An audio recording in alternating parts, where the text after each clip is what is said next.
एक गांव में बिरजू और कलवा नाम के दो दोस्त रहा करते थे। वो दोनों दिन भर आवारागर्दी करते रहते और चौराहे पर बैठकर आने जाने वाली लड़कियों को छेड़ते रहते। एक दिन वो दोनों चौराहे पर बैठे हुए थे कि तभी चंपा नाम की एक लड़की वहाँ से गुजरती है। चंपा को देखकर कलवा छिछोरे अंदाज में गाना गाने लगता है। मेरे प्यार जरस जरा चखना, ओए मखना, ओए मखना, ऐसे तू चुरा अब अखना, ओए मखना, ओए मखना।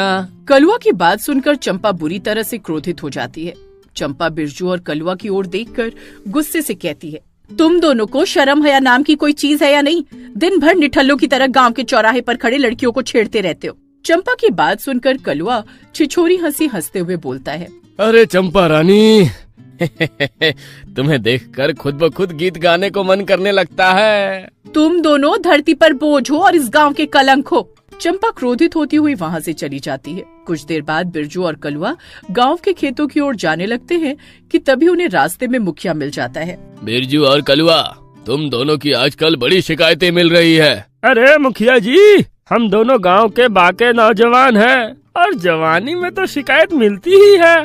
बकवास बंद करो। वैसे खेतों में क्या करने जा रहे हो?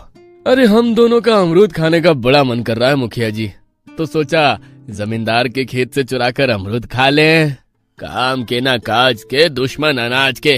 अरे लानत है तुम दोनों की जिंदगी पर, अमरूद भी चुरा कर खाते हो। इतना बोलकर मुखिया वहाँ से चला जाता है, मगर बिरजू और कलवा को मुखिया की बातों का कोई फर्क नहीं पड़ता। वो दोनों जमींदार के अमरूद के बगीचे में आ जाते हैं। बिरजू कलवा की ओर देखकर बोलता है, अरे कलवा, आज जमींदार के बगीचे से तुम ही अमरूद तोड़ो। पिछली बार जब उसने मुझे रंगे हाथों पकड़ा था ना, तो बहुत पीटा था। अरे तू बड़ा डरपोक है रे बिरजू। अरे डरपोक नहीं हूँ कलवा, तू जमींदार को नहीं जानता। उसकी जान अपने अमरूद के बगीचे में ही अटकी रहती है। तभी उन दोनों को जमींदार दूर से आता हुआ दिखाई दे जाता है। कलवा तुरंत जमींदार के बगीचे से कुछ अमरूद तोड़ लेता है।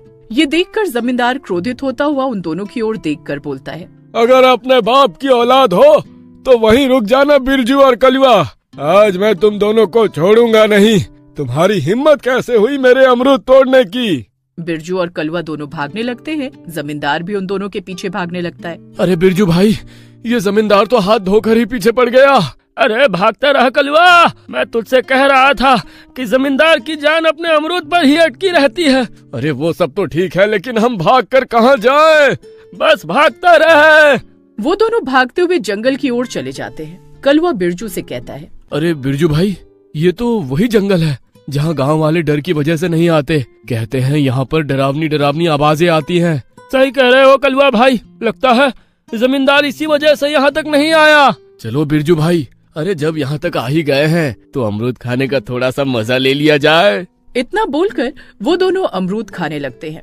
तभी एक पेड़ के पीछे से सुंदर स्त्री निकलकर उन दोनों के सामने आ जाती है और उन दोनों के हाथ में अमरूद को बहुत ही गौर से देखने लगती है। सुंदर स्त्री को देखकर वो दोनों बुरी तरह से चौंक जाते हैं और उस सुंदर स्त्री को आंखें फाड़ फाड़ कर देखने लगते हैं। कौन हो तुम और इस सुनसान जंगल में अकेली क्या कर रही हो? क्या तुम दोनों मुझे अपना अपना अमरूद दे सकते हो? कलवा छिछोरे भरे अंदाज में कहता है। अरे मेरी रानी, हम दोनों से अमरूद क्या मांगती हो? अरे हमसे दिल मांग लो, वो भी हाजिर है। ठीक है, अगर ऐसी बात है तो फिर मैं तुम दोनों का दिल ही निकाल लेती हूँ।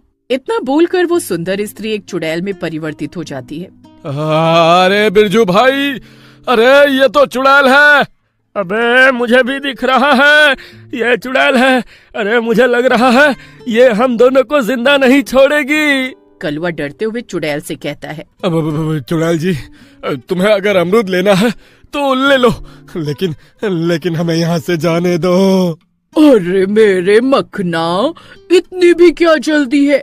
कुछ देर पहले तुमने ही तो कहा था कि अमरूद क्या, हमारा दिल भी ले लो। इतना बोलकर चुड़ैल उन दोनों को मारकर उन दोनों का खून पी जाती है और उन दोनों के अमरूद चटकारे ले लेकर खाती हुई अपने आप से कहती है, आहा, चटकारा, बरसों बाद अमरूद खाने को मिले हैं।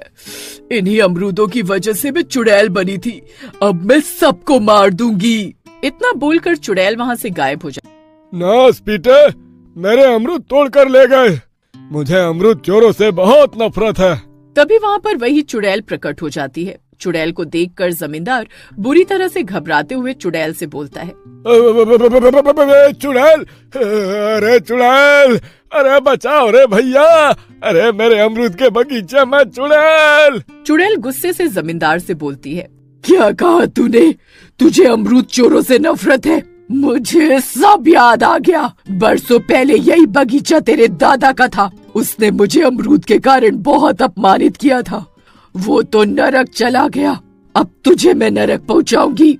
इतना बोलकर चुड़ैल जमींदार को मार देती है और देखते ही देखते जमींदार के बगीचे के सारे अमरूद तोड़कर खा जाती है और बोलती है, अरे ये क्या, इतने सारे अमरूद खा लिए, फिर भी मेरी अमरूद की भूख बढ़ती जा रही है। मुझे और अमरूद चाहिए। इतना बोलकर चुड़ैल गायब हो जाती है। इधर गांव में धनिया चाचा अमरूद की दुकान लगाए हुए बैठे होते हैं। तभी वहां पर गांव का मुखिया आकर बोलता है, अरे धनिया चाचा, 5 किलो अमरूद दे दो। हाँ, 5 किलो अमरूद? अरे 5 किलो अमरूद का क्या करोगे मुखिया जी? तुम्हारी तो कोई औलाद भी नहीं है। समझ गया, समझ गया। अरे जरूर तुम्हारी पत्नी ही सारे अमरूद खा जाती होगी। अरे बकवास बंद करो धनिया चाचा, इतनी बार कहा है कि अमरूद छोड़कर तुम धनिया ही बेचा करो। जब भी अमरूद लेने आता हूँ यही कहते हो कि इतने सारे अमरूद तुम्हारी पत्नी खा जाती होगी। अरे मेरी पत्नी को अमरूद पसंद है। मुखिया इतना कहता ही है कि तभी उसके कानों में चुड़ैल की आवाज टकराती है, अरे ओ बुड्ढे मुखिया, अमरूद तो मुझे भी बहुत पसंद है। मुखिया जैसे ही पलटकर देखता है तो उसकी भी सिट्टी पिट्टी गुम हो जाती है। पीछे चुड़ैल खड़ी हुई धनिया चाचा और मुखिया को घूर रही होती है। चुड़ैल उन दोनों को भी मार देती है और उनके अमरूद वहीं खाने लगती है। उस दिन के बाद गांव में कोई भी अमरूद लेकर निकलता, चुड़ैल उसे मारकर उसके अमरूद खाने लगती। धीरे धीरे गांव में दहशत और भय का माहौल फैलने लगा। अब लोग अमरूद के नाम से भी घबराने लगे। एक दिन चंपा का छोटा भाई रंगा, जो कि 10 वर्ष का था, चंपा से जिद करने लगा, चंपा दीदी, मेरा अमरूद खाने का बड़ा मन कर रहा है। तभी चंपा की माँ गंगा ताई गुस्से से बोलती है, अरे ओ गंगा, देख नहीं रही क्या? वो चुड़ैल जिसके भी हाथ में अमरूद देखती है उसे मार देती है और अमरूद को खा जाती है। तभी चंपा गुस्से से अपनी माँ से बोलती है, बस करो माँ, अगर ऐसे ही हम उस चुड़ैल के डर से बैठे रहे तो वो दिन दूर नहीं जब हम भूल जाएंगे कि हम भी कभी अमरूद खाया करते थे। चंपा की बात सुनकर गंगा ताई गुस्से से चंपा से कहती है, अरे बेवकूफ चंपा, वो चुड़ैल बड़ी ही खतरनाक है। उसने बिरजू और कलुआ को भी मार डाला और जमींदार को मारकर उसके बगीचे के सारे अमरूद खा गई। यहाँ तक कि मुखिया और धनिया चाचा को भी मारकर उनके अमरूद खा गई। अगर तू अमरूद लेकर आई तो मुझे डर है कहीं वो तुझे भी मारकर अमरूद न खा जाए। इस रंगा की बातों में मत आ। कल ही मैंने पिताजी की किताब से चुड़ैल को भस्म करने के मंत्र याद किए हैं। अगर वो चुड़ैल मेरे सामने आ गई तो मैं वो मंत्र पढ़कर उसे जलाकर भस्म कर दूंगी। अरे अरे, तेरा बाप एक नंबर का कामचोर था। दिन भर कोई काम काज तो करता नहीं था, बस तंत्र मंत्र की किताबें पढ़ता रहता था। मगर अपनी माँ की बातों को नजरअंदाज करके चंपा घर से बाहर निकल जाती है और शहर से अमरूद खरीद कर ले आती है। वो गांव के चौराहे पर पहुंचती ही है कि तभी वहाँ चुड़ैल प्रकट हो जाती है और हंसते हुए चंपा से कहती है,